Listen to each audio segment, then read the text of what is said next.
Sir പറഞ്ഞിട്ടുണ്ട് you have to find out the reason why, എന്തുകൊണ്ടാണ് നിങ്ങൾക്ക് നെറ്റ് കിട്ടാത്തത്. എപ്പോഴും പറയുന്നതാണ്, നിങ്ങൾ പ്രയോറിറ്റൈസ് ചെയ്യുക.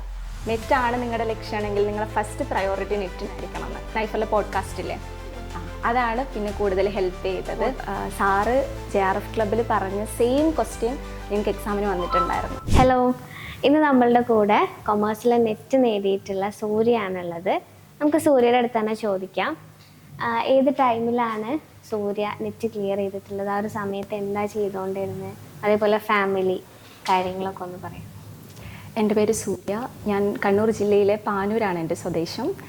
ഞാൻ 2024 ഡിസംബർ എക്സാമാണ് ക്ലിയർ ചെയ്തിട്ടുള്ളത്. അപ്പോൾ ആ ടൈമിൽ ഞാൻ BEdന് അഡ്മിഷൻ എടുത്ത ഒരു ടൈമായിരുന്നു അത്. ആക്ച്വലി ഞാൻ ഐഫറിൽ ജോയിൻ ചെയ്തത് 2023 ഡിസംബറിലാണ്.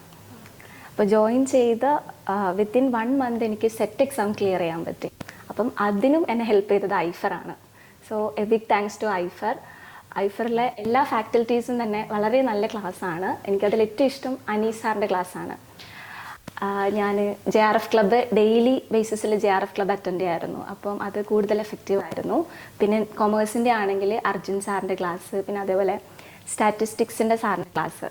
സാറ് JRF ക്ലബ്ബിൽ പറഞ്ഞ സെയിം ക്വസ്റ്റ്യൻ ഞങ്ങൾക്ക് എക്സാമിന് വന്നിട്ടുണ്ടായിരുന്നു. അപ്പോൾ അത്രയും എഫക്റ്റീവ് ആയിരുന്നു എല്ലാ ഫാക്കൽറ്റീസും. ഓക്കെ, ഐഫറിനെ കുറിച്ചിട്ട് അറിഞ്ഞിട്ടുണ്ടായിരുന്നത് എവിടെയാണ്? ഐഫറിനെ കുറിച്ച് അറിഞ്ഞത് ത്രൂ ഫ്രണ്ട്സാണ്. അപ്പോൾ ഞങ്ങൾ ആക്ച്വലി ഞാനിവിടെ ദേവഗിരിയിലാണ് PG ചെയ്തത്, കാലിക്കറ്റ്. അപ്പോൾ ഒരു ദിവസം ഫ്രണ്ട്സ് എല്ലാവരും പറഞ്ഞു ഇവിടെ കാലിക്കറ്റ് വെച്ചിട്ട് ഐഫറിൻ്റെ ഒരു സ്കോളർഷിപ്പ് എക്സാം ഉണ്ടെന്ന് പറഞ്ഞു. അപ്പോൾ ഞങ്ങൾ സൺഡേ അല്ലേ പോയേക്കാന്ന് വിചാരിച്ച് ഞങ്ങൾ എക്സാം അറ്റൻഡ് ചെയ്തു.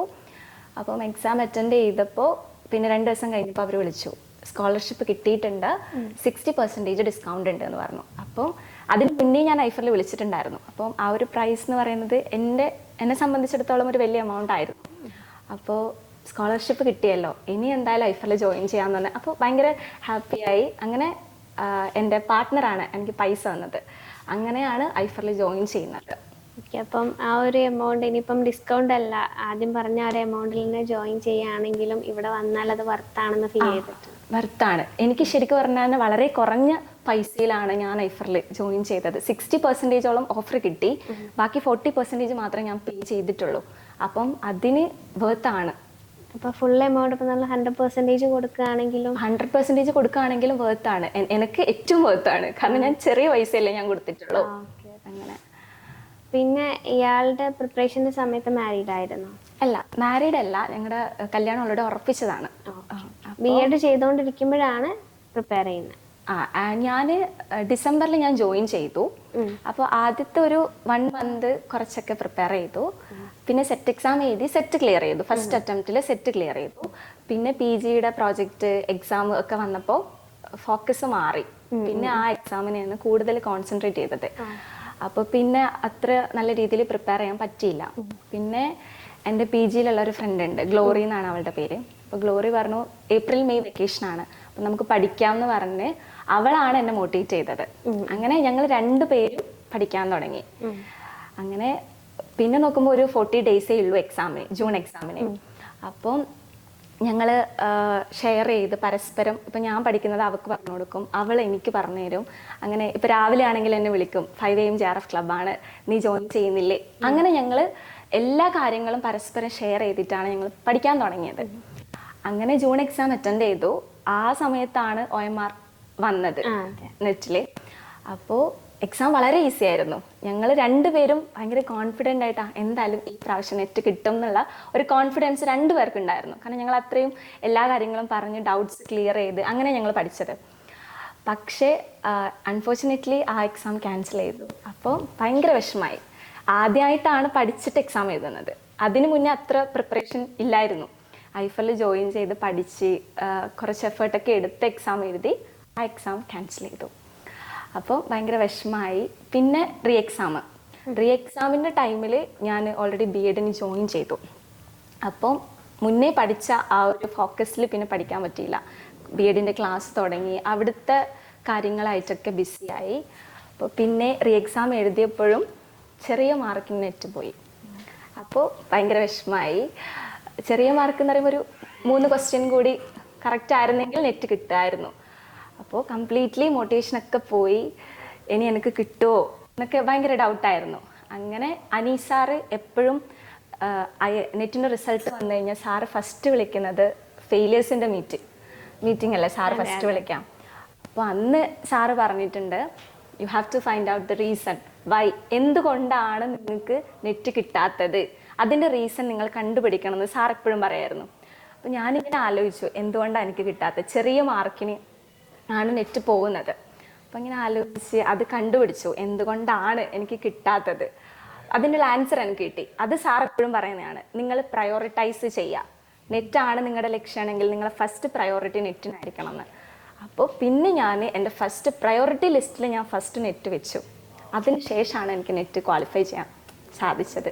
അതിന് ആ ഒരു അനീസാറിൻ്റെ പ്രിപ്പറേഷൻ അനാലിസിസ് മീറ്റിംഗ് ഭയങ്കര എഫക്റ്റീവായിരുന്നു. സാറ് എന്താ പറയുക, നല്ല രീതിയിൽ മോട്ടിവേറ്റ് ചെയ്തു. പിന്നെ അതേപോലെ തന്നെ ഐഫറിലെ പോഡ്കാസ്റ്റ് ഇല്ലേ, അതാണ് പിന്നെ കൂടുതൽ ഹെൽപ്പ് ചെയ്തത്.